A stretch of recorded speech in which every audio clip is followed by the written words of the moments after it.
So this is our next lecture, which is on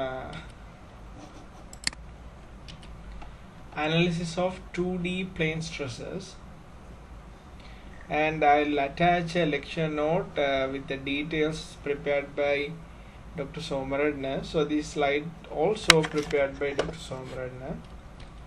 Now we have seen a 1D loading case where when you apply a load P, then we know that the stress on a plane cross section is defined by P over A.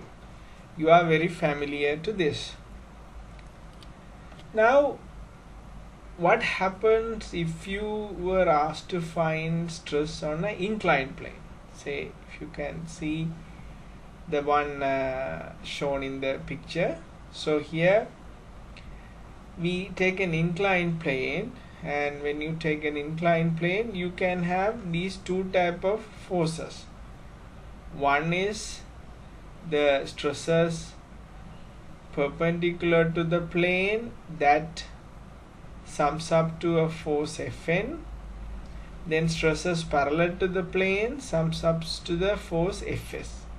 So this is a normal force and this is shear force, the one on the plane.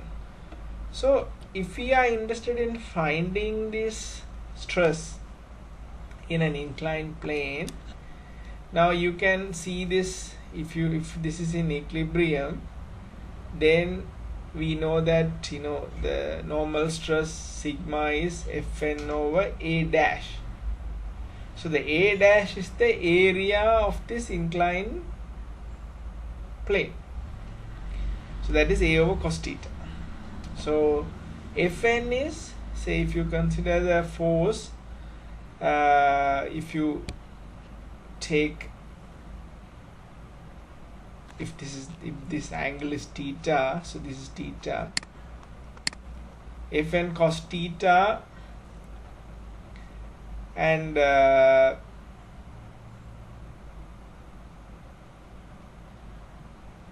so this if you look at Fn here, P cos theta is equal to Fn. So if you look at in this direction, so we get this. If you substitute here, it becomes P over 2A 1 plus cos 2 theta, because cos squared theta is equal to 1 plus cos 2 theta. So this is the relationship between the stress, perpendicular stress of an inclined plane, and the force P. Similarly, shear stress also we can define like this. Now you can see that the stress component, the shear stress component is defined by this equation, and normal stress component is defined by this equation. So these two are forming a different curves. These two are forming a different curves. So if you plot the normal stress, it forms a cosine curve, and this is the shear stress is forming a sine curve.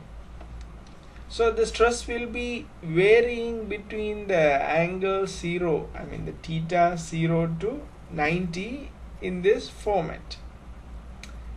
Okay, so stress components on different planes are different, and that you can observe from this graph. So if you look at normal stress, it's varying from P over A to 0 when you take angle increasing from 0 to 90 degrees. 0 degrees means the vertical plane, the one we have seen. This is 0 degrees. So when you incline the plane, when you increase it to 90 pi by 2, it becomes 0, the normal stress. If you take the shear stress is 0 when it is vertical planes. Here the P is the only force acting on the axis of the element. So shear stress is 0, and that is increasing and reaches maximum when it is pi by 4 and then reduces to 0 when it is pi by 2. Now if you look at the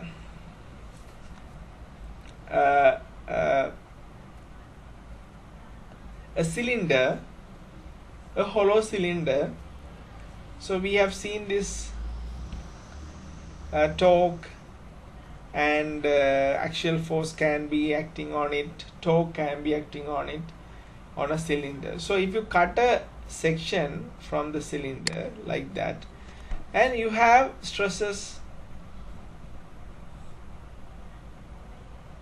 in this direction, so you can have complementing shear stresses and the normal stress, because we don't have any stress on the x-axis, but there is shear stress and the normal stress.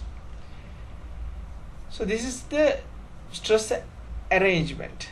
So now if you look at this element, okay, in xy coordinate, we can define these stresses like this, and these are called plane stress system. So this stresses are acting in a single plane. This is plane stress system. Okay, so that is for a cylinder. Now in this plane, if I consider an inclined plane, an angle theta between the outward normal and the x-axis is used to identify a plane. So now this is the inclined plane. So let us see how does this varies in an inclined plane. So if you cut it like this, I can mark the shear stress and the normal stress similar to what we have done earlier, and if you balance it out, if you take the inclined plane, the thickness is T and the length is AC, and this is the normal stress, that is equal to cos component of this sigma x and then sine component of this tau xy plus,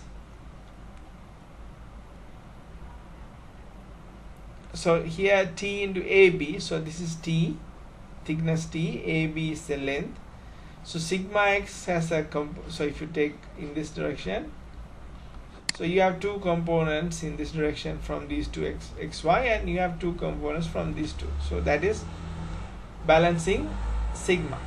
So when it is derived, so we get it something like this.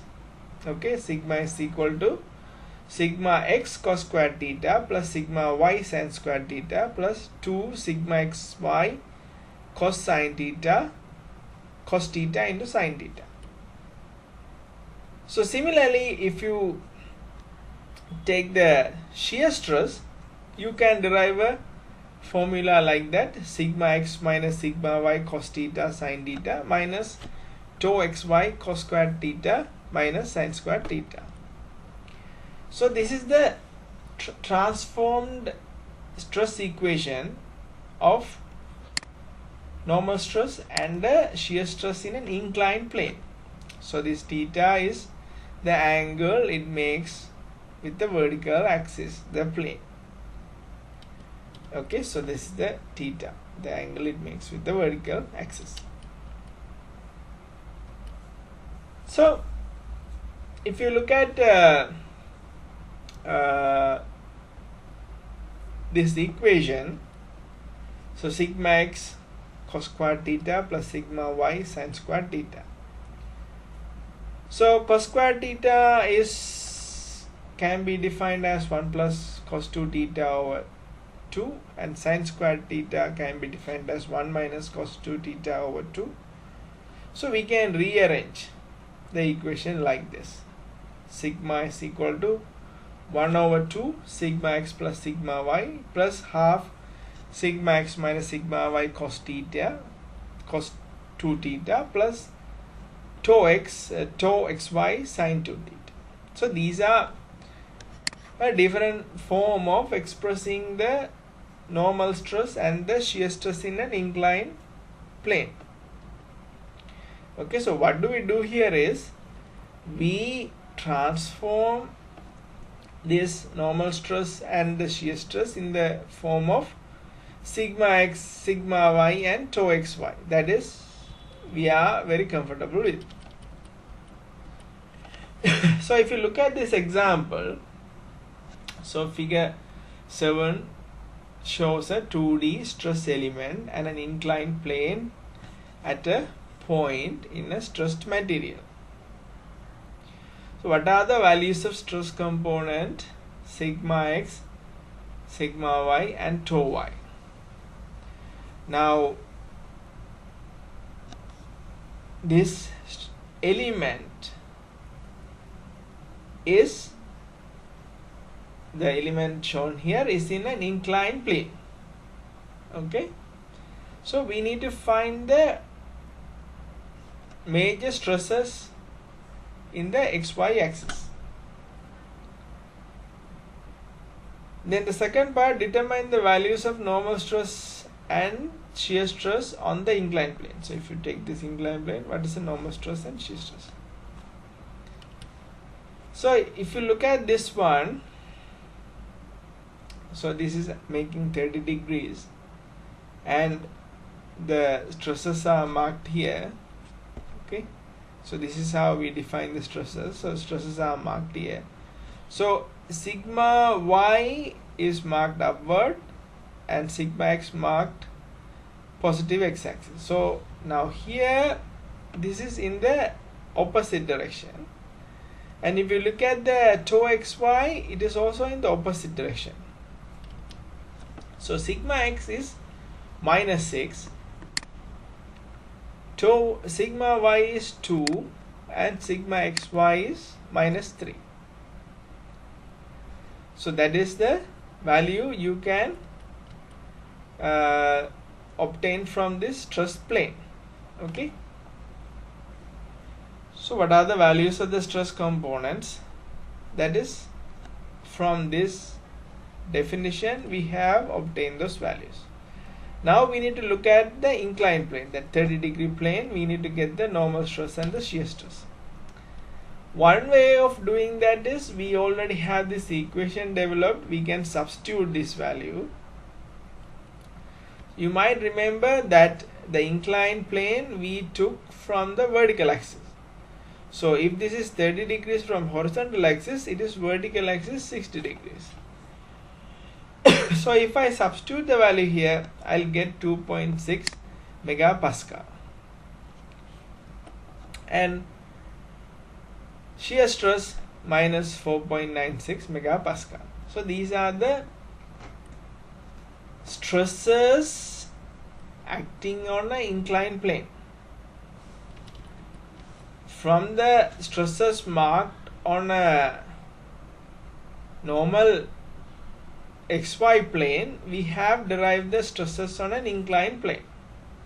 So if you mark it like this in the normal sign convention, tensile positive, clockwise positive. So since we got the negative value here, it should be, shear stress should be counterclockwise and the normal stress should be compression. So this is the actual direction of the stresses on an inclined plane. Now we can try to introduce another transformation equation, that is means stress transformation equation for an inclined plane using the main xy plane. Now if we introduce a parameter r defined as tau squared xy plus sigma x minus sigma y over 2. So the angle is minus 90 to plus 90, and sine 2 pi is tau xy over r, and cos 2 pi is sigma x minus sigma y over 2r. Now if you take this equation, so in the previous equation we have sigma defined as half sigma x plus sigma y, and we have something in terms of 2 theta. So we are going to replace using this system. So if you take if you substitute these in this format, you can get it like half sigma x plus sigma y plus r, then this is rearranged in this format. So when you rearrange this in the format, it becomes r cos 2 theta minus psi. So what is this psi? So the psi is varying between pi by 2 to pi minus pi by 2 to plus pi by 2. Okay, and the definition of psi also given here. Similarly, the tau equation also we can substitute like this. So now what we can do with this one? So we have a stress transformation equation that defines normal and shear stress in an inclined plane using these parameters. So where r is defined by this and psi is defined using these equations. So the advantage of this is this form allows us to easily visualize the variation of stress components as we change the orientation of the inclined plane. So if you look at this equation, sigma x plus sigma y r cos 2 theta minus psi. So this is a cosine curve. Okay, so this is a cosine curve and this is a sine curve.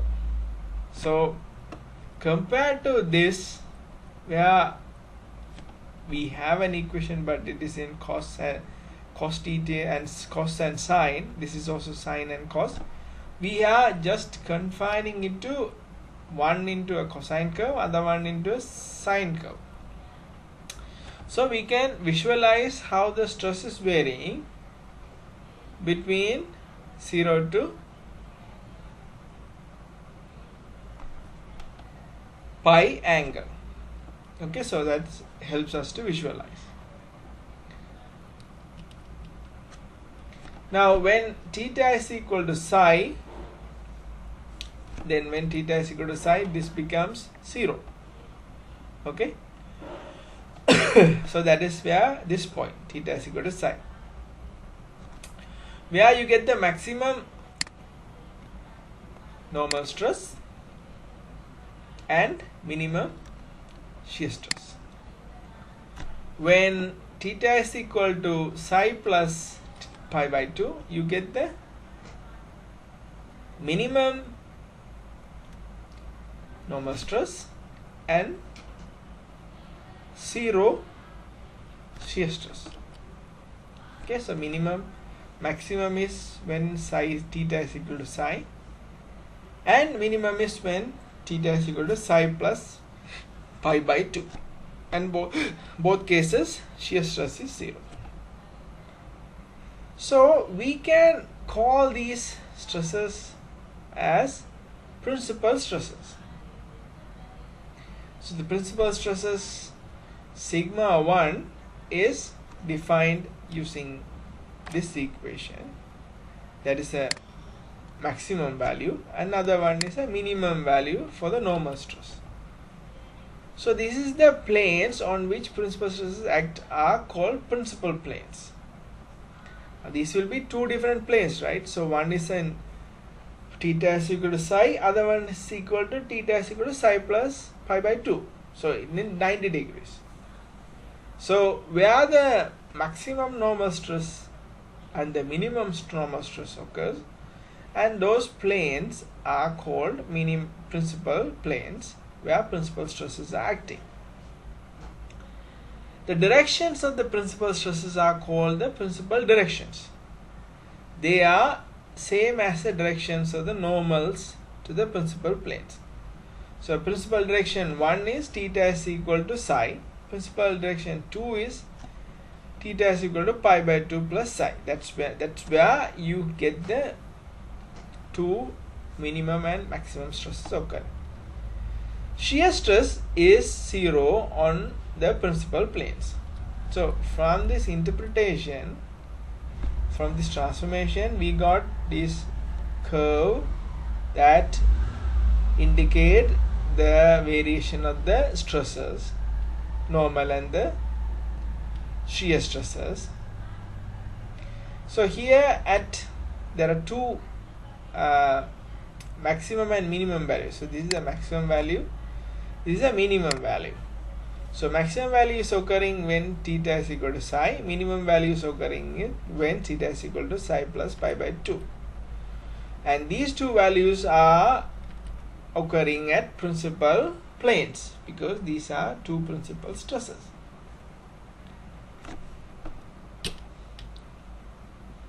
So the highest shear value occurs when theta is equal to pi plus pi by 4. That also you can see from this curve, pi plus pi by 4.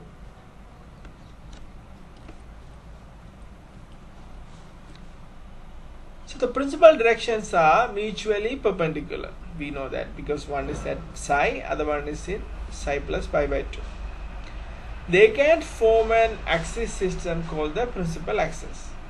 So if you look at this is a 2D stress system in x and y axis, and this is a 2D stress system in principal axis. So principal axis is not necessarily to be x and y axis.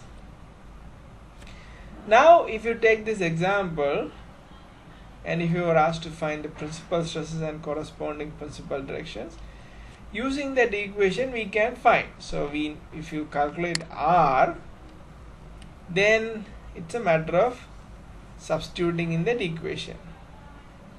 So cos 2 theta and sin 2 theta. So here we know this is the principal stresses, sigma 1 and sigma 2. So if you know R, you can find the principal stresses. Okay.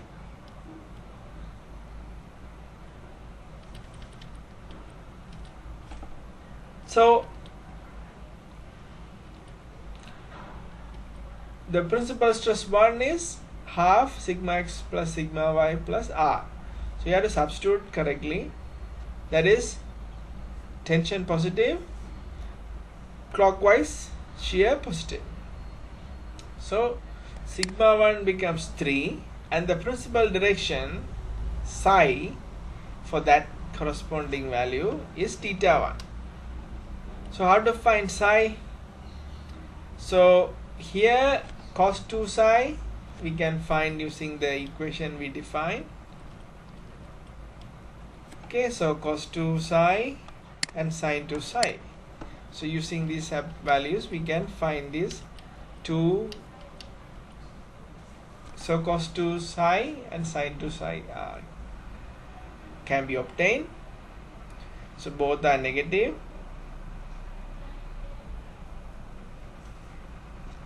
So the psi should be in the third quadrant because both are negative. So sin inverse psi is equal to 36.9 and so psi is 108.5. So the angle psi. So how do you get this one? You get 2 psi. Now you can remember this. So sin 2 psi, you substitute this value and you can find the value of psi. Then in this equation okay, in this equation we can find the theta. Okay, so from here you find the psi and theta is equal to psi in one principal direction and theta is equal to pi by 2 plus psi in the second principal direction. So we calculate the r, we calculate psi value. So psi is, since it's negative, it should be in the third quadrant. So the psi is 180, 2 psi is 180 plus 36.9 and psi is 108.5. So sigma 2, if you substitute here, it's minus 7 and the theta 2 is 90 plus psi, so 90 plus 108.5. so these are the principal axis. So the first one, the values, so sigma 1 we got plus 3, so it is tension. Sigma 2 we got minus 7, so this is sigma 1 plus 3 and minus 7 because it is actually compression, but when we mark as tension it is minus 7. And in this principal axis, shear stress is 0 and the axes are 108.5 to sigma 1 and other one is 108.5 plus 90. Okay, 198.5. Now let us see how we can construct Mohr's circle and what is the use of Mohr's circle. Now we know this equation. Okay, we know this equation, and in this equation, if we rearrange this sigma squared and tau squared, if you add those two, okay, so then you can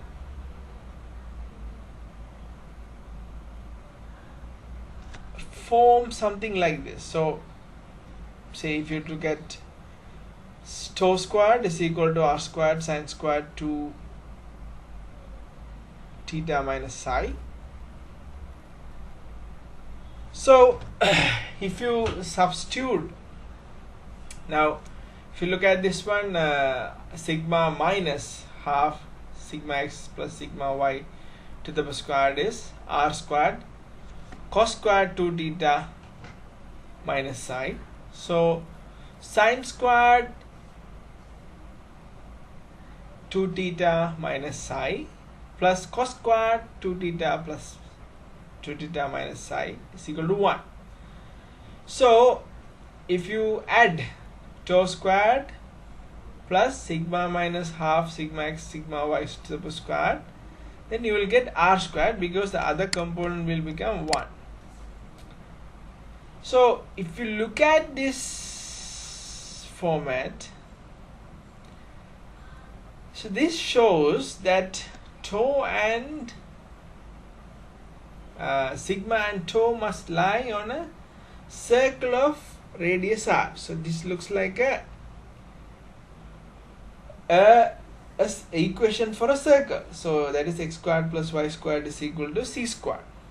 So here r squared is equal to sigma minus half sigma x plus sigma y. This is one value to the power squared plus tau squared. So the radius should be r and the center should be, normally if it is x squared plus y squared is equal to c squared, then it is radius c and 0 0. So similarly tau should be 0 and sigma minus half sigma x plus sigma y should be 0. So that is the center. Okay, so that is the center of this circle. So if you look at the center, where if you draw sigma in x-axis and tau in y-axis, tau should be 0 and sigma should be, so sigma should be half into sigma x plus sigma y. Okay, half into sigma x plus sigma y. So this is the center, and with the radius r, if you draw a circle.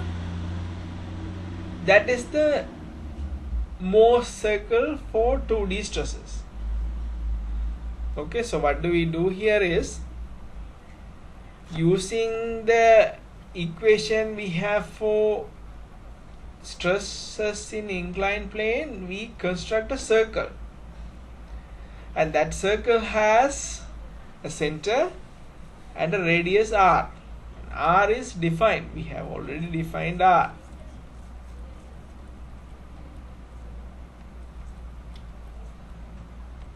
Okay, so R is defined like this.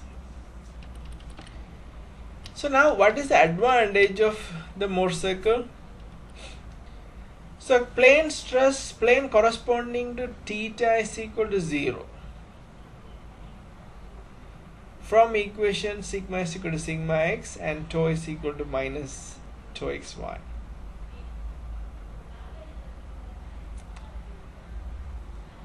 The point x on the Morse circle represents the stresses on this plane. Now, if you may remember that when theta is equal to 0, that is a vertical angle, it is a vertical plane.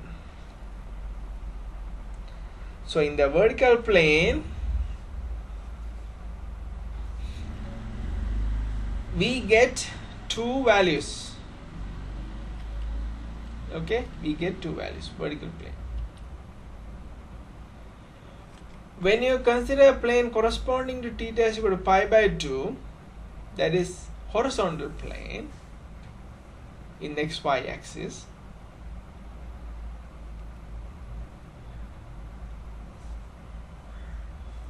then it will represent two values, one normal force and one shear, one normal stress and one shear stress.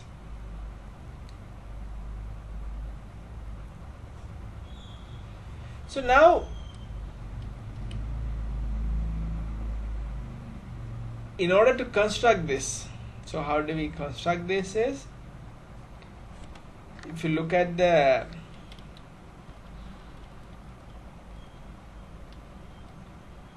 xy plane, okay, so if you look at this axis, vertical axis, sigma x minus 6 and tau is minus 3.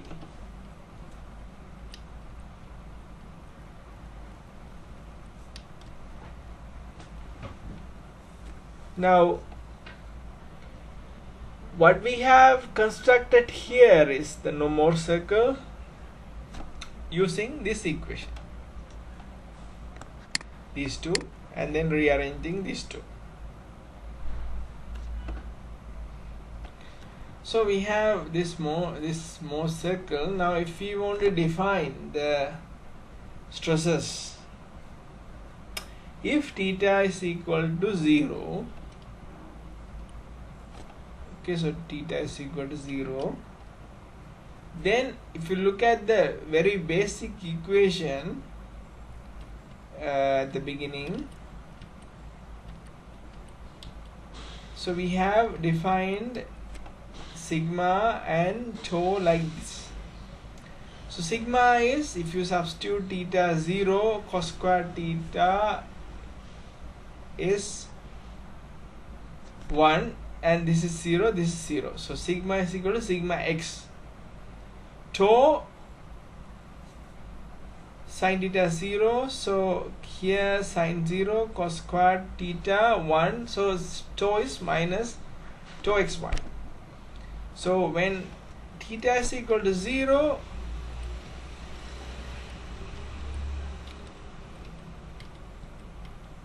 so when theta is equal to 0, it is minus sigma x, so that is somewhere here.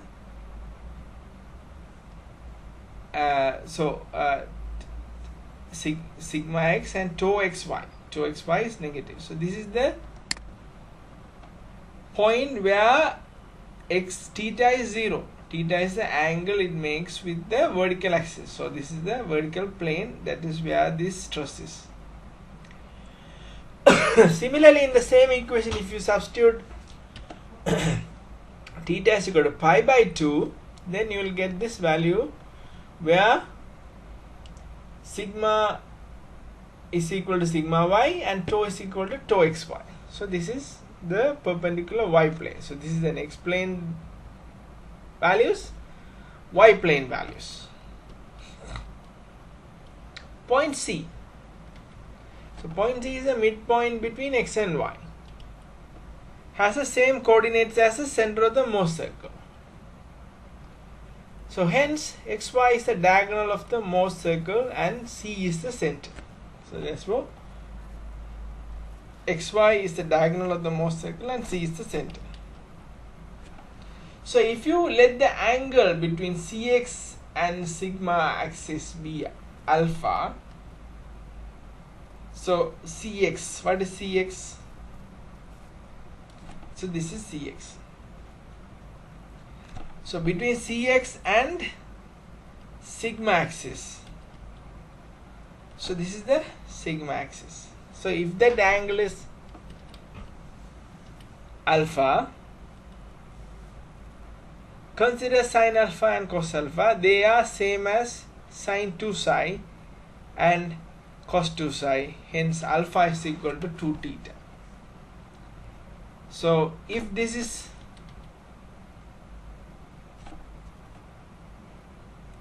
the case, then this is alpha is equal to 2 psi. So if the P, that is sigma and tau, represents stresses on the plane oriented by theta angle, let the angle between CP and sigma axis, if the angle between CP and sigma axis is beta, CP, so CP and the sigma axis is theta,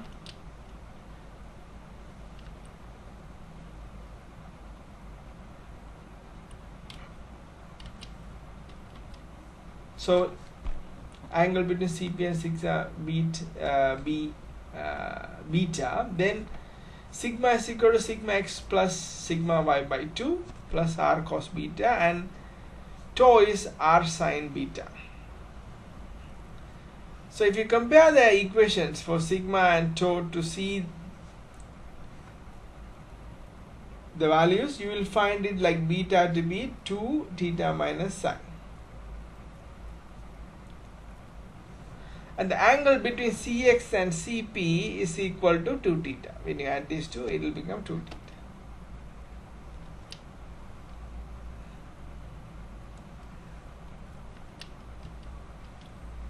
So when you are constructing Morse circle, so what is the advantage of the Morse circle is, once you construct this circle, you will find the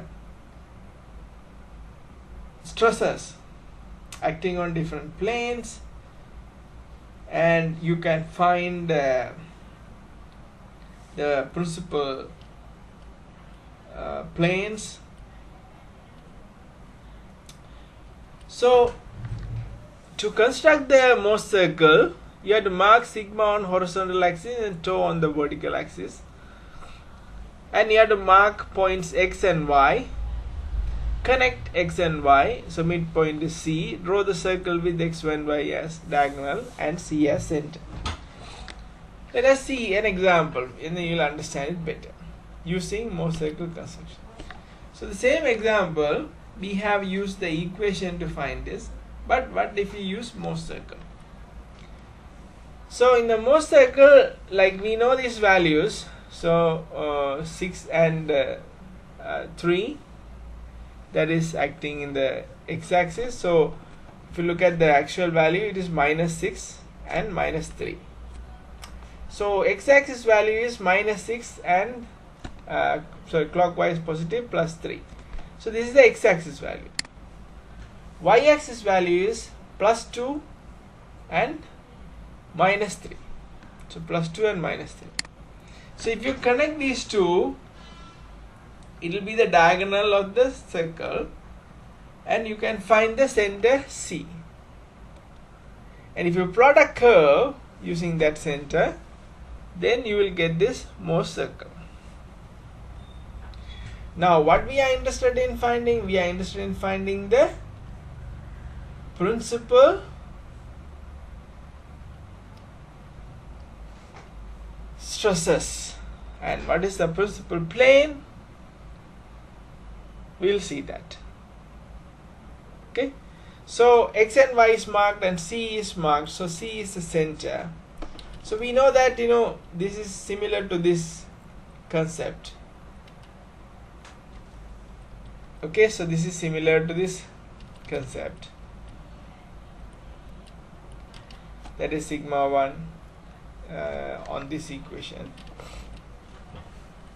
So what we have now is, we have X value, we have Y value, and we have the center C. And now we can get a relationship between R. R is 4 squared plus 3 squared. So what is 4? What is 3? That is the definition of R. So the definition of R is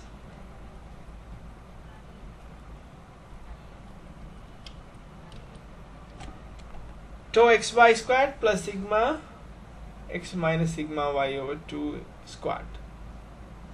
Okay, that is R.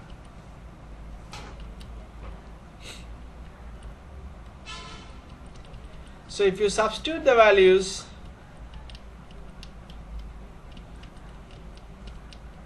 you can get the R as 5. So R also can be found from this Morse circle. So that is the dimension. That is the 3 is the, say if you look at this one, so this value is this is the minus 6 and 3, this is 3, and this is 4. Okay, so this is 4 because this is minus 2, so this is minus 6 means 4. So R is equal to 5. Then the sine alpha is the angle it makes with the horizontal axis, so that is 36.9. So the stresses on inclined plane. So stresses on inclined plane can be defined like this. So tau is equal to minus 2 minus R sine beta.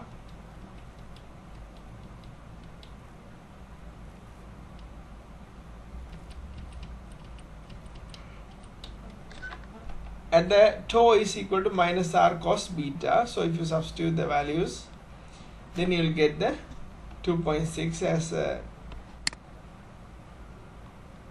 normal stress and the 4.96 as the shear stress.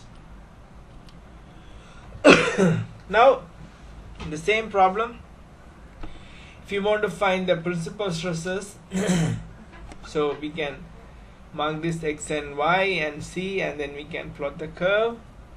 So principal stress is sigma 1 and sigma 2. So if you substitute in this equation, sigma 1 is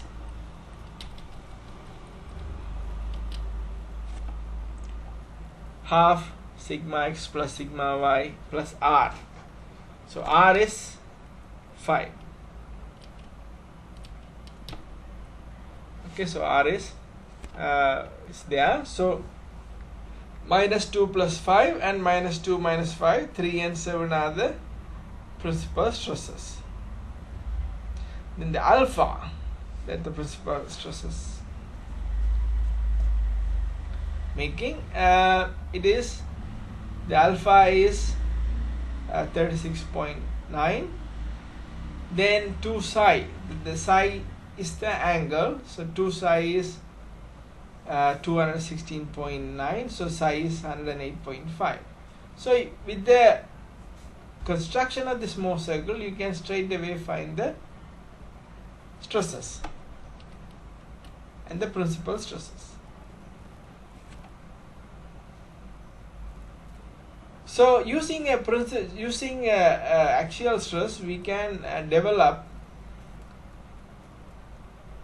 principal stresses. and in a 1D plane, if you apply a force, if you apply a stress, this is going to be the case like that, but not in a when it is an inclined plane.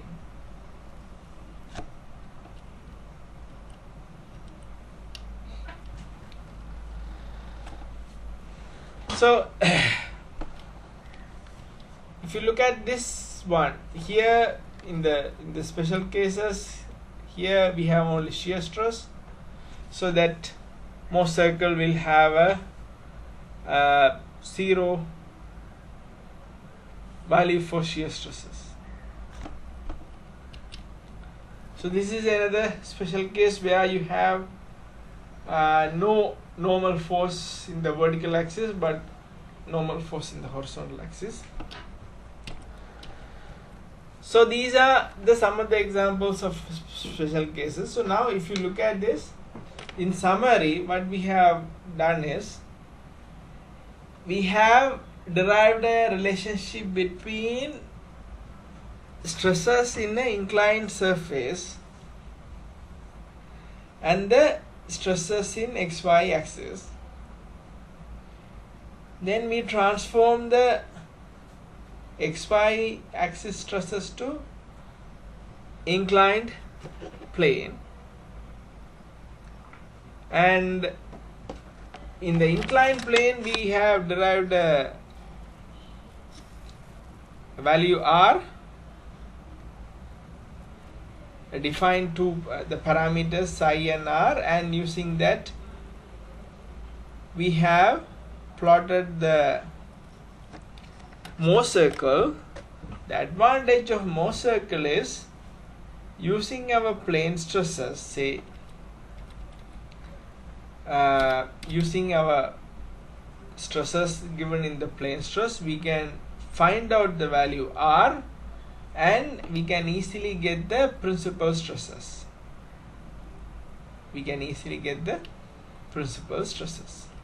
So that is the advantage. So if you know the Morse circle, if you can plot the Morse circle, you can find the principal stresses and the principal planes. And these are special cases. Here only axial force, no shear stress. Here only shear stress, no axial force. So the Morse circle center is at the center of sigma and tau. Here we have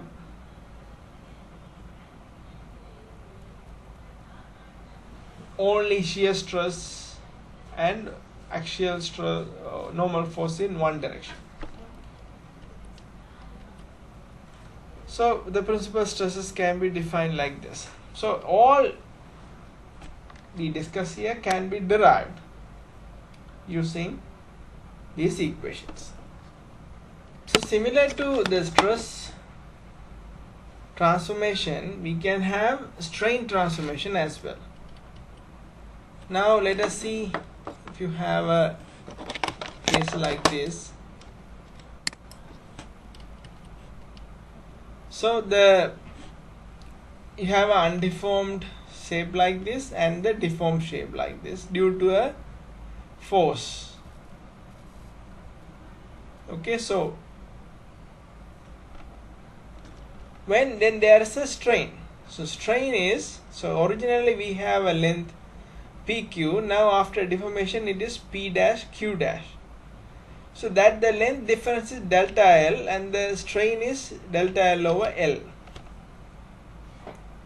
So if you want to find out the two axes, so in an undeformed shape like this PQ and PR, and then in the deformed shape this PQ and PR would take a shape like this, which may be less than 90 degrees, and there will be strain on those elements. So this is an undeformed shape, and when you are deformed, there is a in one dimension you can see the strain, longitudinal strain, but you don't see any strain in the vertical plane. That is the shear strain. But if you look at the diagonal, then there is a shear strain. So if you have a element OCBA, and if it is deformed OC dash B dash A dash, then line element OA becomes OA dash. There's a strain in x direction. OC becomes OC dash. There's a strain in y direction. Angle AOC becomes angle A dash or OC dash. So that is again there's a change, and that causes strain in shear strain, change in the shear strain. So can we find the strain in the direction of OB? So OB is the diagonal inclined by theta. Say, assume if we know the values sigma, epsilon x, epsilon y, and lambda xy. So we need to find the changes in the line element OB.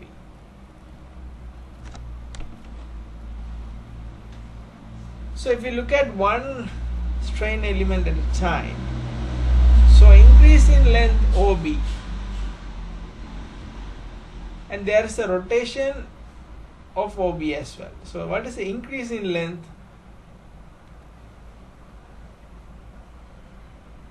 So the increase in length is delta L1.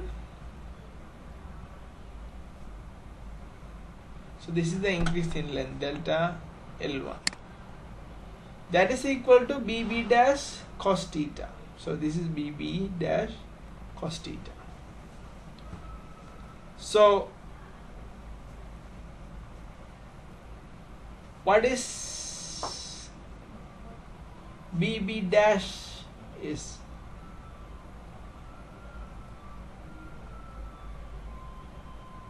That is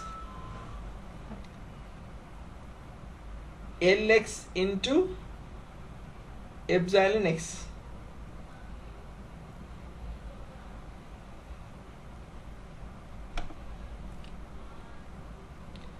So in the other direction, it changes due to epsilon y is sigma L2,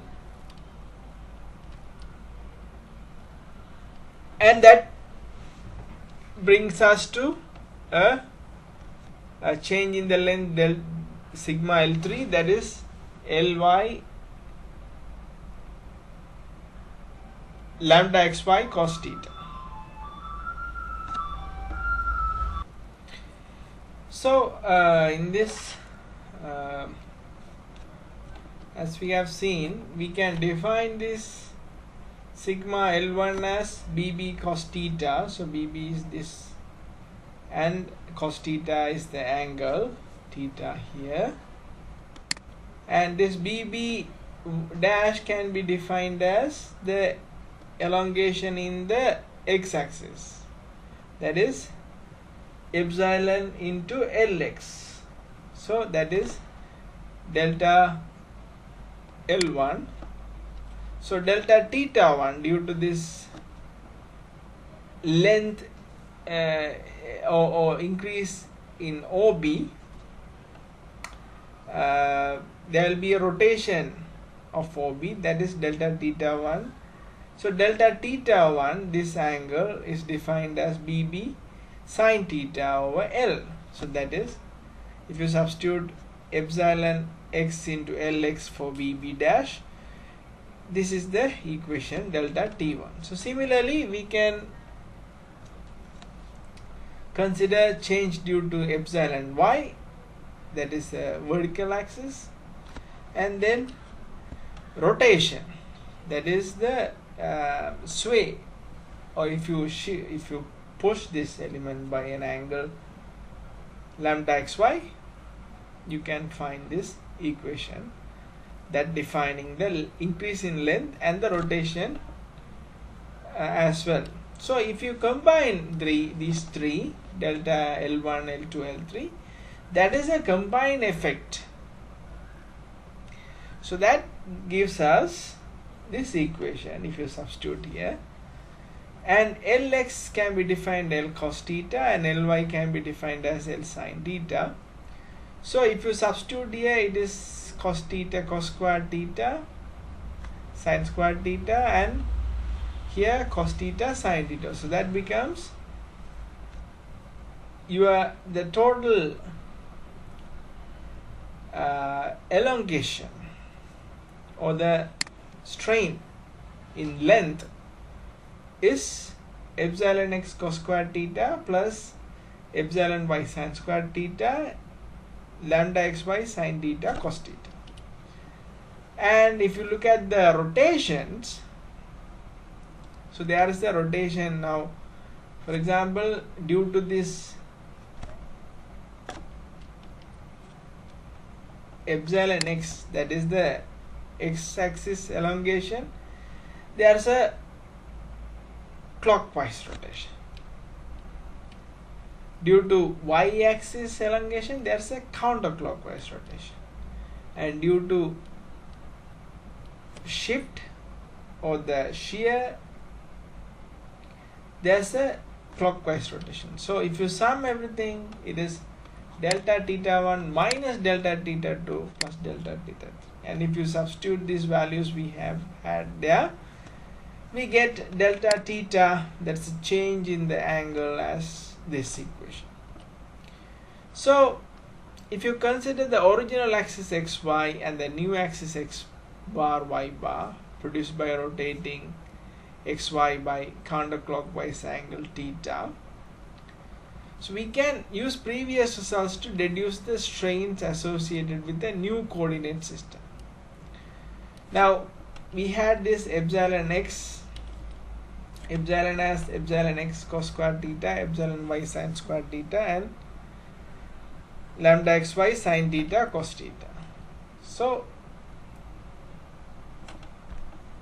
in the epsilon x bar we can have the same relationship. So from the expression for delta theta, so delta theta we have this one,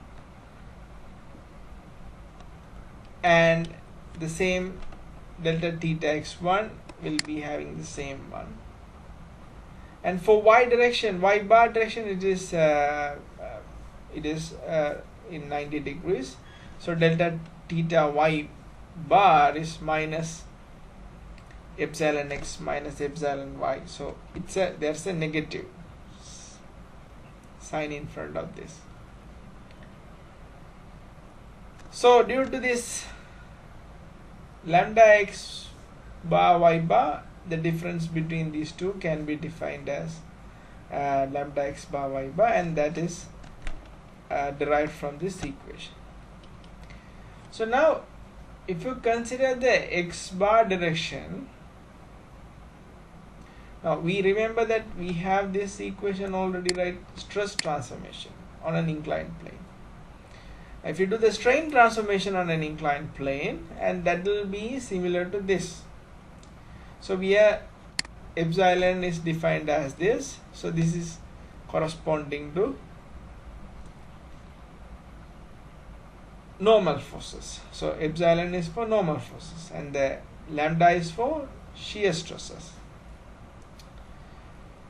So the longitudinal strain in this direction be denoted simply as epsilon and the shear strain as lambda. The expressions for these strains already obtained and we have given here. So these two equations are called strain transformation equations. Okay, so this is to determine the strains associated with the direction of x-axis, that is theta is equal to 0 in the transformation equation. So if you substitute theta is equal to 0, you will get the value for strain, that is epsilon x, and shear strain is lambda xy. Y-axis, that is theta 90, so epsilon y, and then this is minus lambda xy. So this is how we can transform the shear strain as well. So we can do stress transformation, we can do strain transformation. So, and the Mohr circle, we can use Mohr circle for strain as well. So the Mohr circle, if you look at this one, this is the x-axis, this is the y-axis. If you mark these two values and then you draw a line and that intersects here, so that is the center of the circle. So the Mohr circle for strain similar to Mohr circle for stress. Only difference is that the vertical axis we need to plot lambda by 2. This is equivalent to plotting to lambda by 2 as positive downward. So that is the only difference. So corresponding between stress components and the strain components, say sigma x is epsilon x, sigma y epsilon y, and tau xy lambda xy by 2. Sigma is epsilon, tau is minus lambda by 2. So we have given the reason why there is the negative sign in the shear strain. So everything we deduced for stress based on transformation equation can also be deduced for strain. Similar to stress, for strain also there are two mutually perpendicular directions with respect to which the shear strain is 0. These directions are the principal directions of strain. The longitudinal strain along these two directions are principal strains epsilon 1 and epsilon 2. They are the largest and the smallest longitudinal strains at that point. Other similarities with stresses can also be deduced. So that concludes the strain transformation. So in general, stress transformation and strain transformation took us to a point where we could able to plot Mohr circle, and using the Mohr circle we were able to get the principal axis and the stresses and strains in the principal axis. So that's all what we need to know about this thing. So you can practice more questions from the book and familiarize with the topic, and I will upload the notes on this subject along with the slides.